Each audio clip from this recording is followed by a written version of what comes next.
En apportant une vision aérienne précise et des données essentielles, les drones deviennent des alliés précieux pour soutenir les pratiques agroécologiques.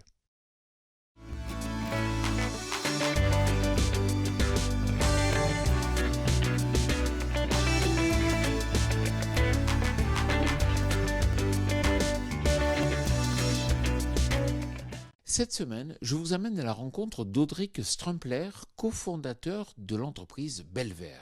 Bonjour Audric, pourriez-vous nous présenter votre entreprise ? Donc j'ai pu fonder Belver SAS avec Louis Chabert.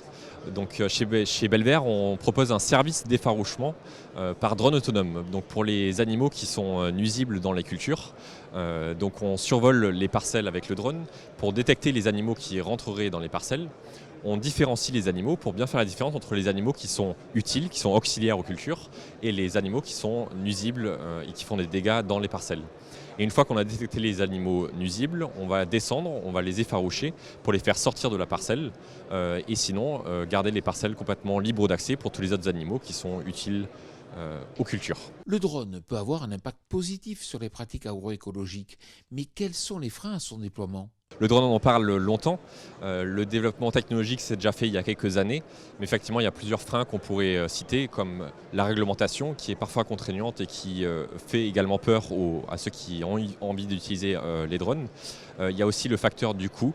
Dès qu'on veut des drones plus spécifiques, ce ne sont plus des drones qui sont produits en grande quantité, donc les coûts sont assez élevés.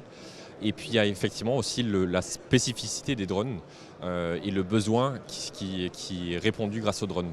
Et c'est là où j'aimerais peut-être retourner la question, c'est qu'il faut plutôt partir du besoin et de la problématique qu'on a envie de régler. Et dans certaines problématiques, dans certains besoins, il est intéressant d'utiliser des drones, mais je dirais plutôt que c'est les besoins qui sont primordiaux avant de réfléchir aux drones en tout premier lieu. Merci Audric. Quant à moi, je vous retrouverai la semaine prochaine sur TV Agri pour un nouveau regard porté sur l'agroécologie. Bonne semaine à toutes et à tous.